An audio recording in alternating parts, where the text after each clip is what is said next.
அனைவருக்கும் வணக்கம். ஆண்டாள் நாச்சியார் அருளி செய்திருக்கக்கூடிய திருப்பாவை 4ஆம் நாள் பாசுரம். இந்த பாசுரத்தில் ஆண்டாள் நாச்சியாருடைய பக்தி திறத்தையும் மொழி புலமையையும் நாம் பார்க்கலாம். ஆதிகாலம் தொட்டே நம்முடைய முன்னோர்கள் நிலத்தை 5 வகையாக பிரித்து இயற்கையையே இறைவனாக வழிபட்டிருக்கிறார்கள். சிலப்பதிகாரத்தில் இளங்கோவடிகளும் மாரியை போற்றதும் மாரியை போற்றதும், திங்களை போற்றதும் திங்களை போற்றதும், ஞாயிறை போற்றதும் ஞாயிறை போற்றதும் என்று இயற்கையை வேண்டி வணங்கியிருக்கிறார். இந்த நுட்பத்தை தான் ஆண்டாள் நாச்சியார் இந்த பாசுரத்தில் கையாண்டிருக்கிறார். மழை வளம் வேண்டி கண்ணனை பிரார்த்திக்கக்கூடிய அவள் மழையே கண்ணன், கண்ணனே மழை என்று உருவகப்படுத்தி இந்த பாசுரத்தை அழகுற அமைத்திருக்கிறாள். முதலில் பாசுரம் என்ன என்பதை பார்த்துவிட்டு பின் அதற்கு உண்டான விளக்கத்தை பார்க்கலாம். ஆழிமழை கண்ணா ஒன்று நீ கை கரவேல், ஆழியில் புக்கு முகர்ந்து கொடு ஆர்த்து ஏறி, ஊழி முதல்வன் உருவம் போல் மெய் கருத்து, பாழியம் தோளுடைய பத்மநாபன் கையில் ஆழி போல் மின்னி வலம்புரி போல் நின்று அதிர்ந்து, தாழாதே சார்ங்கம் உதைத்த சரமழை போல் வாழ உலகினில் பெய்திடாய், நாங்களும் மார்கழி நீராட மகிழ்ந்தேலோர் எம்பாவாய் என்பது ஆண்டாள் நாச்சியார் நமக்கு அருளி செய்திருக்கக்கூடிய 4ஆம் நாள் பாவை பாசுரம். மழைக்கு அதிபதியாக, மழைக்கு உரிய தெய்வமாக இருக்கக்கூடியவன் வருணன் என்று நமக்கு தெரியும். ஆனால் ஆண்டாள் நாச்சியார் இங்கே ஆழிமழை கண்ணா என்று குறிப்பிடுகின்றாள். அதாவது அந்த வருணனும் கண்ணனின் ஆணைக்கு கட்டுப்பட்டவன்தான். எனவே ஆண்டாள் கண்ணனையே மழை வளம் தரக்கூடியவனாக அழைக்கின்றாள். அது மட்டுமல்லாது, ஒன்று நீ கைக்கரவேல், மழை பொழிய வேண்டும், அந்த மழை வள்ளல் தன்மையோடு இருக்க வேண்டும், வாரி வழங்கக்கூடிய மழையாக அந்த மழை இருக்க வேண்டும் என்று கேட்கின்றாள். நாம் எல்லாம் அறிவியல் பாடத்தில் படித்திருப்போம். மழை மேகங்கள் எவ்வாறு உருவாகிறது, மழை எப்படி பொழிகிறது என்பதை நாம் அறிவியலில் படித்திருப்போம். ஆண்டாள் நாச்சியார் இந்த பாசுரத்தில் ஆன்மீகத்தோடு சேர்த்து அறிவியலையும் கலந்து நமக்கு சொல்லுகின்றாள். அடுத்த வரிகளில் பார்க்கலாம். ஆழியில் புக்கு முகர்ந்து கொடு ஆர்த்து ஏறி, ஊழி முதல்வன் உருவம் போல் மெய் கருத்து.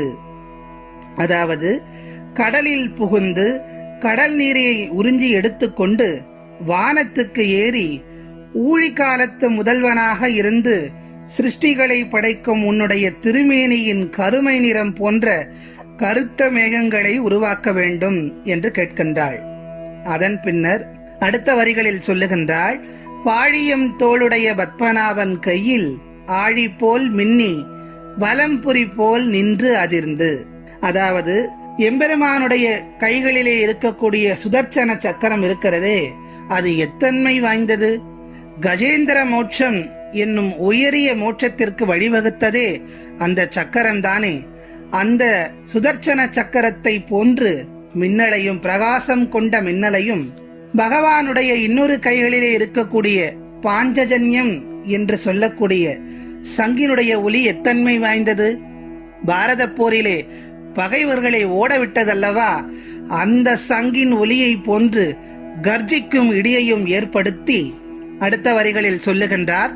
தாழாதே சார்ங்கம் உதைத்த சரமழை போல், கோதண்ட ராமனுடைய கைகளிலே இருக்கக்கூடிய சார்ங்கம் என்னும் வில்லிலிருந்து சரமாரியாக புறப்பட்டு பாய்ந்து செல்லும் அம்புகளைப் போல் மழையை பொழியச் செய்வாயாக என்று ஆண்டாள் நாச்சியார் கண்ணனிடம் வேண்டுகின்றாள்.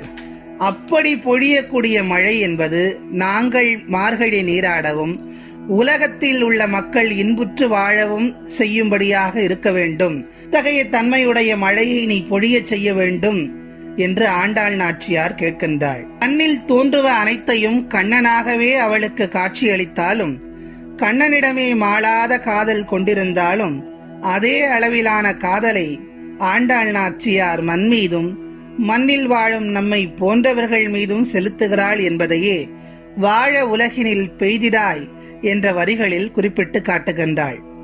மார்கழி நீராடி பாவை நோன்பு இருந்து இறைவனை பாடுவதற்காக மட்டுமே மழை பொழியும்படி வேண்டிக் கொள்ளாமல் உலகத்தினர் அனைவரும் உய்த்து வாழவும் மழை வேண்டும் என்ற பொதுநலத்துடன் வருண பகவானை வரவேற்று கண்ணனை பிரார்த்திக்க வாருங்கள் என்று அந்த தோழியரோடு சேர்ந்து நம்மையும் ஆண்டாள் நாச்சியார் அழைக்கின்றார். ஆகவே நாமும் ஆண்டாள் நாச்சியாரை போன்று காணும் இடங்களிலெல்லாம், காணும் பொருட்களிலெல்லாம் கண்ணனையே கண்டு அவனையே சிந்தித்து தியானித்து அவனை உள்ளத்தில் இருத்தி இந்த மார்கழி மாதத்தில் வணங்கி முக்தி பெற்றை அடையலாம் என்று சொல்லி மீண்டும் அடுத்த பாவை பாசுரத்தில் உங்கள் அனைவரையும் சந்திக்கிறேன்.